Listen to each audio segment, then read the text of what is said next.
찾아가는 말씀 기도 시간입니다. 오늘도 하나님의 은혜가 성도님들의 가정과 일터와 삶의 자리 가운데 넘치시기를 주님의 이름으로 축복합니다. 오늘 우리에게 주시는 하나님의 말씀은 잠언 11장 1절부터 6절까지 말씀입니다. 속이는 저울은 여호와께서 미워하시나 공평한 추는 그가 기뻐하시느니라. 교만이 오면 욕도 오거니와 겸손한 자에게는 지혜가 있느니라. 정직한 자의 성실은 자기를 인도하거니와 사악한 자의 패역은 자기를 망하게 하느니라. 재물은 진노하시는 날에 무익하나 공의는 죽음에서 건지느니라. 완전한 자의 공의는 자기의 길을 곧게 하려니와 악한 자는 자기의 악으로 말미암아 넘어지리라. 정직한 자의 공의는 자기를 건지려니와 사악한 자는 자기의 악에 잡히리라. 아멘. 부모로서 자녀들을 양육할 때 가장 신경 쓰는 것 중에 하나는 정직함에 대한 훈련입니다. 어떤 일이 있어도 거짓말을 하면 안 돼. 정직해야 돼. 다른 잘못은 다 용서해도 거짓말은 용서할 수 없어 라고 말하며 정직에 대해서 가르치죠. 그러한 가르침을 받은 아이는 정직하게 살려고 노력하고 행동합니다.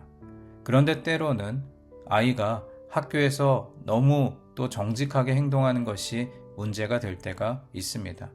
친구들의 잘못과 부족함을 선생님께 있는 그대로 말하면 그 친구들은 선생님께 혼이 나고 또 이 아이는 친구들 사이에서 미움을 받을 수 있습니다. 그런 상황에 처하면 고민이 되지요. 세상은 이렇게 정직한 사람보다는 어떤 사람과의 관계나 상황적인 논리를 먼저 말합니다. 정직하면 손해본다는 것을 어릴 때부터 깊이 심어줍니다. 잘못된 아이들의 행실을 바로잡으려고 하지 않고 오히려 정직한 아이를 타박하는 것이 오늘 우리가 살아가는 세상의 모습입니다. 그렇다면 우리는 세상의 기준에 맞추어서 정직을 포기해야 할까요? 정직하게 행동하지 말고 적당히 사람들 눈치와 상황을 보며 살아가라고 가르쳐야 할까요? 그럴 수는 없지요. 왜냐하면 성경은 정직에 대해서 우리에게 강하게 교훈하고 있기 때문입니다. 그리고 정직이 지혜로운 자가 삶을 영위하는 데 가장 중요한 덕목임을 교훈하고 있습니다. 오늘 읽은 잠언 11장은 정직에 대한 지혜자의 교훈입니다. 1절 말씀을 보면 속이는 저울은 여호와께서 미워하시나 공평한 추는 그가 기뻐하시느니라 라고 말씀합니다. 우리는 보통 생존을 위해서 경제 생활을 합니다. 그런데 잠언 기자는 경제 생활 가운데 정직하게 장사하고 정직하게 상대를 대하라고 가르칩니다. 속이는 저울로 상대방을 속이지 말고 공평한 추로 정당한 소득을 얻으라고 말합니다. 사실 우리가 흔히 자본주의 사회에서는 이익을 남기기 위해 남을 속이는 일이 당연한 일인지도 모릅니다. 내가 속이지 않으면 도리어 내가 속임을 당할 수밖에 없는 이 세상에서 정직이라고 하는 것은 어쩌면 낭만적인 말일지도 모릅니다. 하지만 공평한 추를 하나님께서 기뻐하시고 정직한 저울을 하나님께서 받으신다고 하셨으므로 우리는 경제적인 영역에서도 정직을 추구하며 살아야 할 줄 믿습니다. 조금씩 남을 속이고 눈속임하는 것은 당연히 죄가 됩니다. 이 일이 나에게 당장은 경제적 유익을 가져다 준다 하더라도 이 길을 계속 쫓아가면 우리는 악의 덫에 빠집니다. 개인의 죄가 모여서 사회적인 악이 되면 시간이 지날수록 사회 악은 더욱 견고해집니다. 내가 경제적 유익을 누리기 위해서 견고한 악의 진을 구축하게 된다면 그 손해는 고스란히 우리 자녀 세대가 볼 수밖에 없습니다. 부모 세대가 조금 더 잘 먹고 잘 살기 위해서 속이는 추와 공정하지 않은 저울로 상대방을 속이면 결국 그 피해는 우리 자녀 세대가 질 수밖에 없다는 것입니다. 오늘 우리 사회는 경제 발전을 거듭하며 많이 발전해 왔지만 또 그 반면에 환경은 심하게 오염되었습니다. 겨울에 따뜻하고 여름에 시원하게 살기 위해서 많은 화석 연료를 소비한 대가가 이렇게 심각한 환경 오염으로 우리에게 돌아오고 있는 것이죠. 조금 더 잘 먹고 잘 살기 위해서 사람들을 속인 대가가 우리 자녀들이 그대로 받게 되는 것입니다. 이어지는 3절 말씀에서 잠언 기자는 정직이 우리를 인도하는 덕목이라고 말씀합니다. 정직한 자의 성실은 자기를 인도하거니와 사악한 자의 패역은 자기를 망하게 하느니라. 여기서 성실이라는 말은 표리부동하지 않고 앞뒤가 같으며 영원히 한결같음을 의미하는 말입니다. 정직한 자는 자기를 있는 그대로 드러내고 삶을 마치는 그날까지 그대로 자기의 삶을 살아가는 사람입니다. 사람들은 본능적으로 자기를 부풀리기를 좋아합니다. 그래서 많이 가진 척하고 많이 아는 척합니다. 또 사회 유명 인사들이 자기 학력을 위조하고 또 논문을 표절하는 일들이 비일비재하게 일어납니다. 잠언 기자는 이런 사람들을 패역한 자들이라고 말합니다. 그런데 정직하고 성실한 자는 자기를 인도한다고 말씀하죠. 성실하게 살아가면 시간이 좀 오래 걸리더라도 주변 사람들이 그의 진실함을 알아줄 것입니다. 그러면 그 사람은 함께 오래도록 갈 수 있는 사람입니다. 하지만 상대방을 속이는 사람과는 오래 동행할 수가 없습니다. 주님께서 사랑하시는 여러분, 오늘 우리가 어느 길을 선택해야 할지 너무나 명확하지 않습니까? 바라기는 정직한 자의 길을 걸어가시면서 하나님께서 인도하시는 은혜를 누리시길 소망합니다.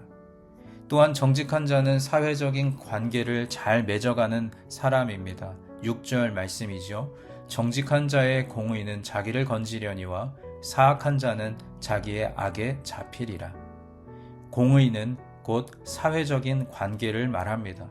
사회적으로 정의를 드러내는 것이 정직입니다. 옳은 것은 옳다고 하고 아닌 것은 아니라고 하는 것이 공의입니다.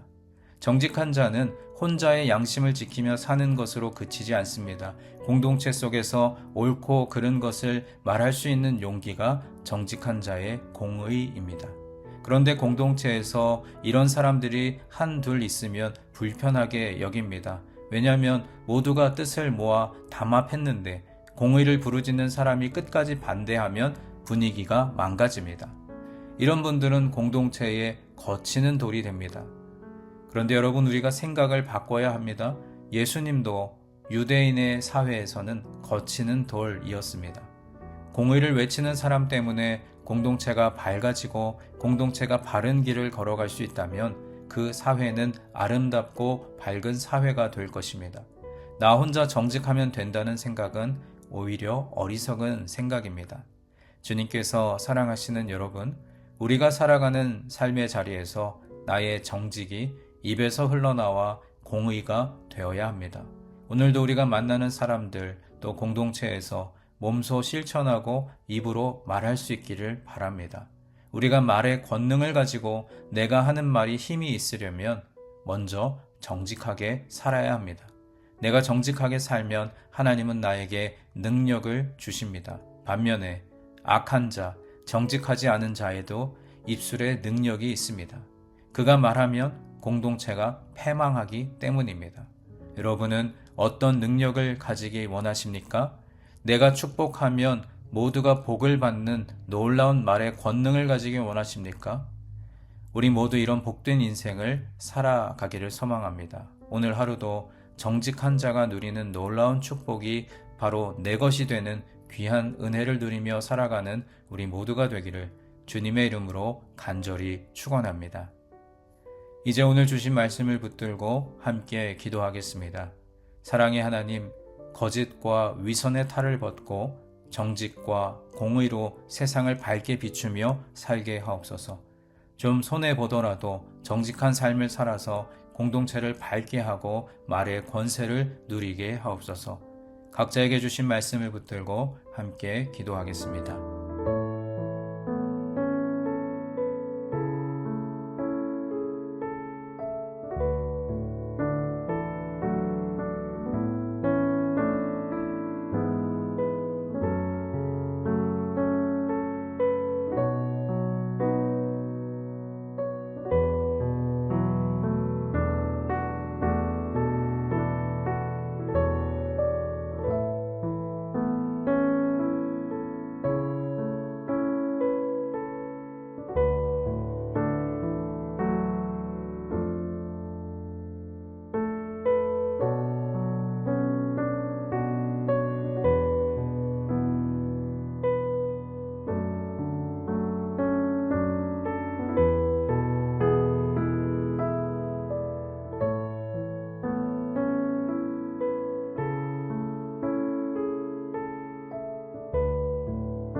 두 번째로 교회를 위해서 기도할 때 오늘은 특별히 교회의 미래인 차세대부를 위해서 함께 기도하겠습니다.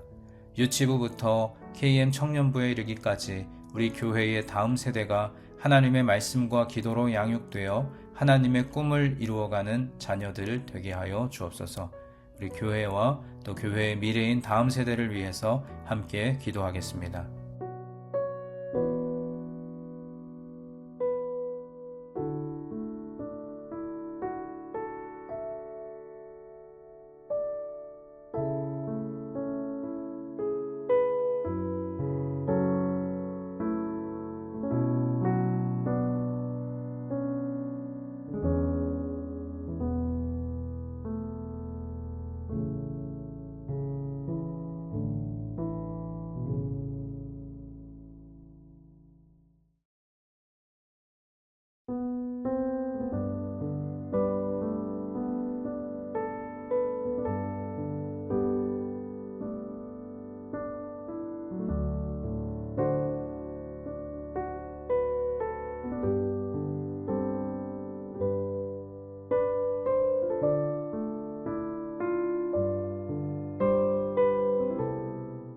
마지막 세 번째로 세상을 향하여 기도할 때 온 세계 복음화의 사명을 가지고 사역하시는 선교사님들을 위해서 기도하겠습니다.